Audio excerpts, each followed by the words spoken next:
Next matter to come before the court is homeless charity App.No versus Akron Board of Zoning Appeals.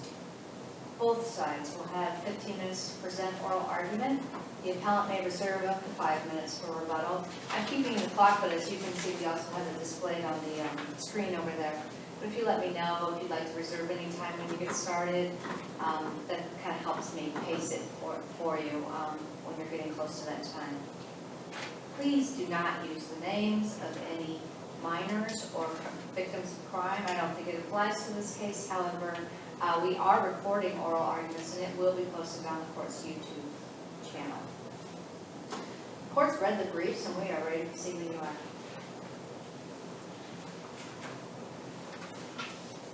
Thank you.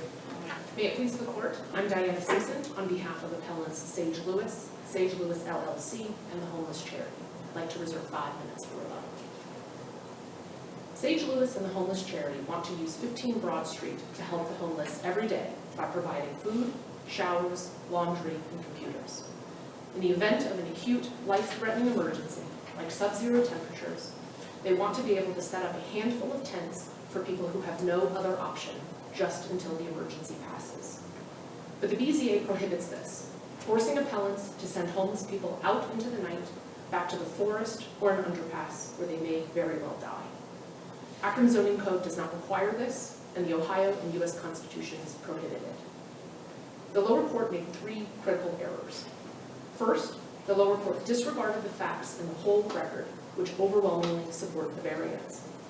Second, appellants' constitutional claims that they have the right to seek and obtain safety are of the highest order and should be allowed to proceed. And finally, the court's standing ruling was wrong. I'd like to talk about that at the end, as it's so simple. Ultimately, this court should remand for the variance to issue or for discovery on the constitutional claims that has already been granted to go forward. First, the variance denial should be reversed. The key fact to understand is that appellants want to continue using the building at 15 Broad to help the homeless. Homeless people will be there throughout the day, obtaining a meal or services to help them transition back to stability. Appellants submitted a narrow request to erect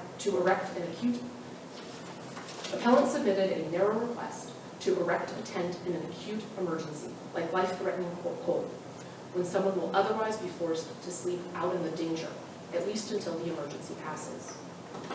Everyone agrees that appellants can use their building to serve the homeless and that they will continue to do so. Given that the homeless are there all of the time already, the question then is whether it becomes so out of step with this commercial area if they occasionally use tents to save someone's life. Putting up a tent once in a while has at most a de minimis additional impact on the area, but it could very well save someone's life. The BZA and the court below ignored this, refusing to address the actual variance request and instead treating it as a referendum on the previous efforts at 15 Broad that will not arise again. The effect of this is to force appellants to turn people away, even if it's 10 below and they have nowhere else to go, instead of using a tent that is invisible to the neighbors and to the street. That is the height of an arbitrary and capricious decision, not to mention a cruel one. If this court agrees that appellants are entitled to a variance, it need go no further. It can simply reverse and remand with instructions for the BZA to issue the variance without addressing the constitutional claims. But even if this court doesn't agree on the variance, the constitutional claims to seek and obtain safety are valid. This court should remand for the discovery that has already been granted so that they can be briefed on a full record. I'd like to start by clearing up the procedural posture of the constitutional claims. The BZA's brief creates a bit of confusion about what happened, but it's actually quite straightforward. The court below recognized that the record on the constitutional claims was incomplete, so it granted discovery on those claims so that they could be adequately briefed. That's at docket 144. The parties then had a status conference a few weeks later to discuss how discovery would unfold with the court. And at that status conference, the BZA raised 2 possibilities. First, that the lower court could grant the variance, which would render the constitutional claims moot. Or second, that the constitutional claims did not exist as a matter of law. So as a matter of judicial efficiency, the parties agreed to brief whether the variance should have been granted and whether the constitutional claims were legally sufficient to go to discovery. The court then stayed discovery to allow that to happen. That was at docket 147. Because these claims exist as a matter of law, this court should remand for the parties to conduct discovery and brief these claims, which no court has ever considered, on a full record. Appellants stated cognizable constitutional claims under the Ohio and U.S. constitutions, that they have the right to rescue and the right to be rescued. This arises from their straightforward property interests in 15 Broad Street, as well as life and liberty interests in rescuing the homeless, along with the charity's members' interests in being rescued. Sections 1 and 16 of Article 1 work together to guarantee Ohioans' right to seek and obtain safety. And that's exactly what's happening when the homeless face life-threatening danger and SAGE and the homeless charity open up their property to them. The founders thought that this language was important enough to expressly enumerate in the Ohio Constitution. And if this language means anything at all, it means that private citizens can use their private property to help the most vulnerable among us, at least in some moment of acute emergency. Appellants stated cognizable constitutional claims. What's next should be discovery and briefing on a full record. Finally, I'd like to clarify standing. Appellants have standing to litigate all of the claims because each is directly affected by the zoning decision, as is required by Midwest Fireworks. Sage Lewis's life mission is to help the homeless, which he does at 15 Broad, where he is the driving force. He owns Sage Lewis LLC, which owns 15 Broad Street. The homeless charity rents space at 15 Broad to serve the homeless. All three were parties to the variance request, and all three appealed.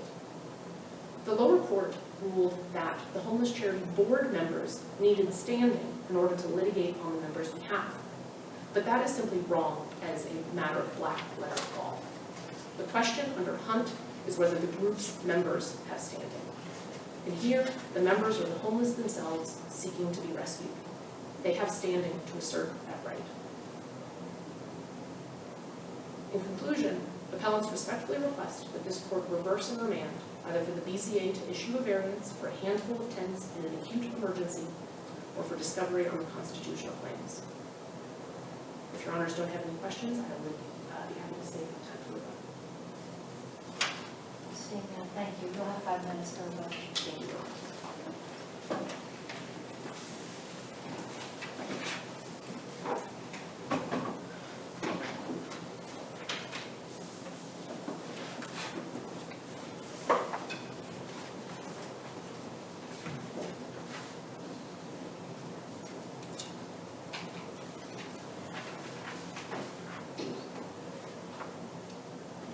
Good morning, Your Honors. Brian Bremer on behalf of the City of Akron. Despite what you've heard this morning and what's in the briefs, this case is not about sheltering the homeless. The property permits the appellants to shelter the homeless in the structure located on the property. There's no requirement under the zoning code to seek a variance or conditional use permit for that. They can do that today. However, the case is actually about whether individuals and entities can pick and choose which land regulations apply to them. And that is not a live issue. That issue has been settled for nearly 100 years in this country. In this case, the appellants have argued that they have some kind of right to use their property however they see fit, because despite what they described, the variance that they requested does not say how many tents, how long they can stay up, or what kinds of purposes they would be. They point to something in the variance saying, well, there's a picture showing 7 tents, but that picture also shows that the tents would be within view of the residential structure next door. And they represented in their actual writings that it would not be. So either the picture is incorrect and the writings are true, or the writings are incorrect and the picture is true. In either case, the variance itself doesn't actually say what they're asking for. There was really nothing for the BZA to have considered, and the BZA could not have said, we approve this variance, because it would have been open-ended. That was what they would have been able to put up tents whenever they wanted, and in any number that they wanted, based on what they submitted to the actual BZA. And more importantly, the Common Pleas Court recognized that the variance procedure in the city of Akron is controlled by 153-404. And 153-404 says the Board of Zoning Appeals may approve a variance under only these specific enumerated circumstances. The only circumstance that has been argued to apply here is subsection I. In that subsection, it says that the variance can be permitted if it is a use not specifically prohibited by the code and consistent with the uses permitted under the code on the property where the variance is sought. In this case, the portion of the property on which the variance is sought is zoned U1, which is a single-family residential property. And the Common Pleas Court said, first, this was prohibited, a campground with tents is prohibited in a single-family zone property under the Akron Code, and that the requested use is not consistent with the uses that are actually explicitly listed in the code and permitted. In other words, there's two prongs to I. If either one fails, the board doesn't have the authority to grant the variance. Appellants have only focused on whether or not this campground is specifically prohibited under the code. They have not addressed whether or not it is actually consistent with the permitted uses in a single-family district. For that reason alone, they have failed to actually articulate a reason to overturn the Common Pleas Court's determination about the BZA not having the authority. They've only addressed half of the issue, not all of it, and this court should affirm on that basis alone. But in many respects, whether or not the BZA had the authority is almost a moot point, because the Common Pleas Court went on to look at the record and find that the record did not support granting the variance. Because even if a variance was something that could be permitted under I, you still have to meet a number of other criteria, such as whether it would be maintained in a manner that was not hazardous to current and future uses, whether it's harmonious with the surrounding area. And the Common Pleas Court looked at what the record showed, weighed the evidence, and found the appellant's arguments lacking. But was the trial court looking at what the record showed with respect to what used to exist there but no longer exists, or what they were proposing to have the use look like if they received the variance? The court was looking at what they were proposing the use to look like.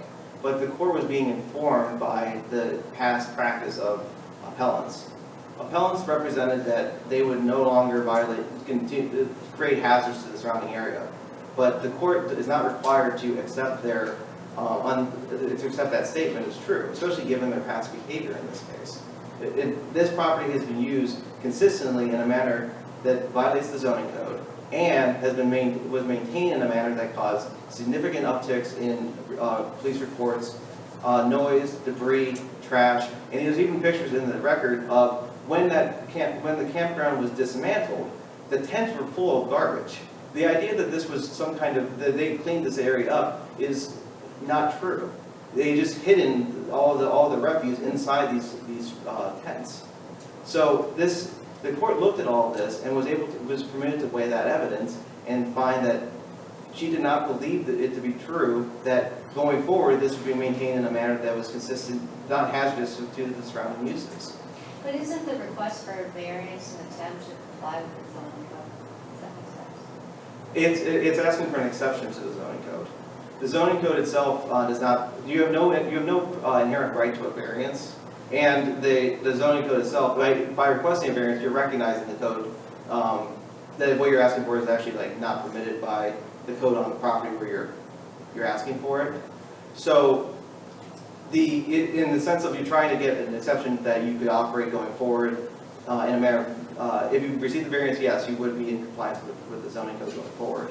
But again, that is a discretionary decision on the behalf of the BZA about whether or not to permit the variance. And on top of that, even if the BZA decided to grant the variance, you would still have to show that each factor in 153-474 supported it. The court found that the evidence in the record not only did not support 474, it found that they actually violated 474. which didn't say that it would be that it probably would be hazardous and that it would be non-harmonious with the surrounding uses. And the argument on appeal, despite how they phrase it, is really just they disagree with the court's decision. They say we submitted more evidence than the BZA submitted, but weight of the evidence has never been about volume. It's about the weight that the trier of fact gives it, and the common pleas court sits as the trier of fact in these administrative appeals such as this. So the common pleas court correctly determined that the board didn't have authority to grant this requested variance, and that even if it did, the record didn't support granting it, which leaves appellants with a scattershot approach to creating new constitutional claims. There is none of the claims that they have cited in this case actually are recognized constitutional claims. Article 1, Section 1 of the Ohio Constitution is aspirational language. The Ohio Supreme Court held as much in State v. Williams. It said it is not self-executing. In order to be self-executing, it has to be enacted through legislation from the General Assembly. Appellants have said, well, Article 1, Section 16 could be the method to enforce that. But to do so, they're relying on the dicta in State v. Williams. And they made a point not to actually quote the full part of the statement from the court. The court begins, even if it were self-executing, this is how you would evaluate it. They said it's not, and they said it has to go to the General Assembly. You can't use dicta to override the actual ruling of the court. In Article 1 in Section 16 is coextensive with the 14th Amendment, meaning that in order to have any claim under this Article 1 Section 16, you'd have to be able to have a claim under 14th Amendment Substantive Due Process Clause. And there's no evidence in this case, there's been no cases presented to actually show a substantive due process right exists here. The Supreme Court of Ohio and the Supreme Court of the United States has emphasized there must be a clear existing right in order for the 14th Amendment to apply. You cannot simply try to create new ones.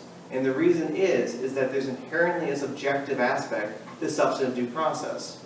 And they have appellants have not pointed to any cases to actually support the position that there's a recognized right that is being infringed upon by the zoning code. To begin with, no one has the right to use their property in a manner that's inconsistent with the zoning code. You have no vested interest in that. As far as the liberty interest, there is no case that recognizes the right to rescue like they're describing. They have cited no authority for that. The only cases they cite to is the idea of the right to be rescued. But the Common Pleas Court saw through this correctly, noting that it was not the right to be rescued, it was the right to live. And the right to live was being violated by someone actually passed away, and the allegations in the case, none of which were actually final determinations by the court, by the way. They're always in a procedural standpoint where it was a summary judgment or a motion to dismiss.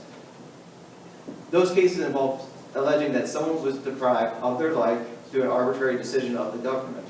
There's no evidence here that this case is not about someone having been deprived of their life. It's pure speculation on their part about whether or not that in the future this may be something that could deprive someone of their life, which is also not based on anything in the record. In fact, the record establishes that there is no need for this. The record in this case is that the day of the hearing actually, or the day before the hearing, it was freezing cold. When the continuum of care went out to try to find the homeless, to make sure they all were in shelters, they found empty tents because they all went and found shelter. This is not only is it speculative, it's actually completely contradicted by the evidence in the record.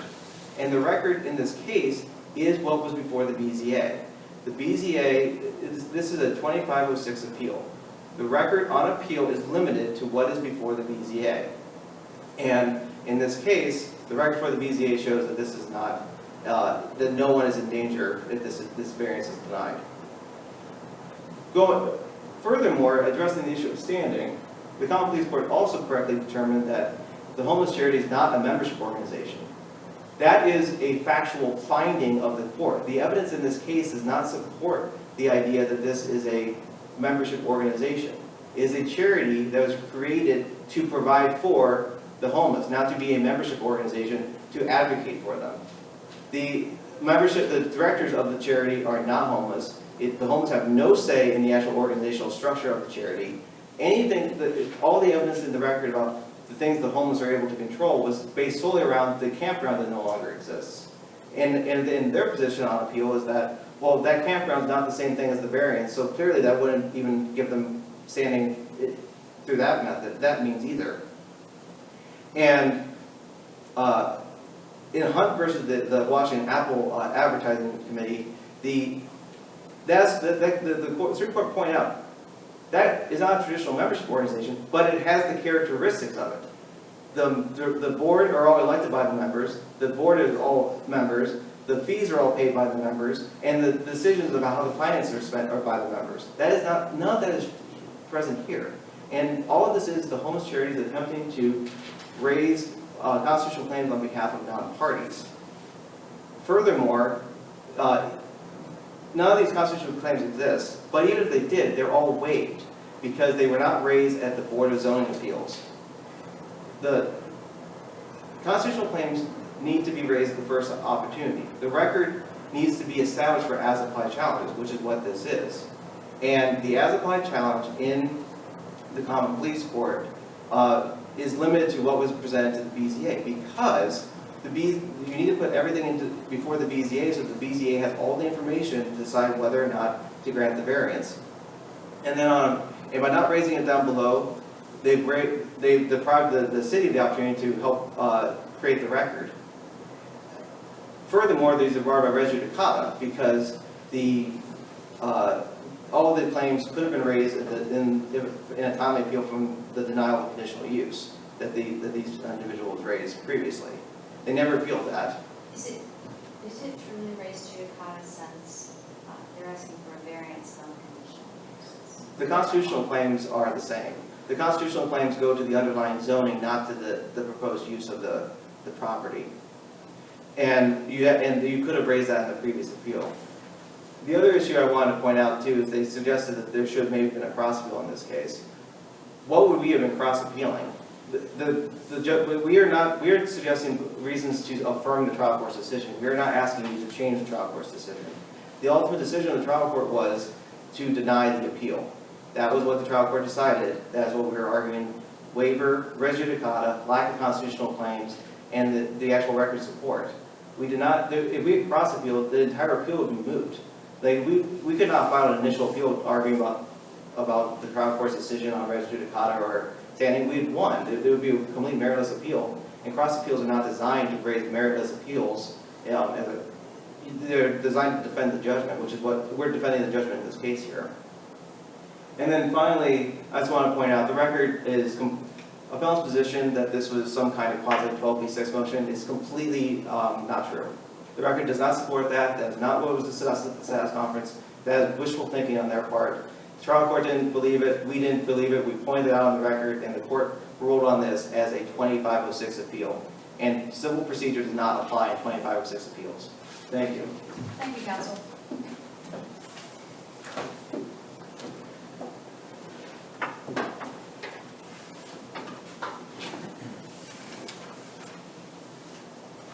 The right to rescue is a cognizable constitutional claim. It exists under substantive due process in the U.S. Constitution, and it exists under the substantive due process guarantees of the due course of law clause in the Ohio Constitution, along with Article 1, Section 1 of the Ohio Constitution.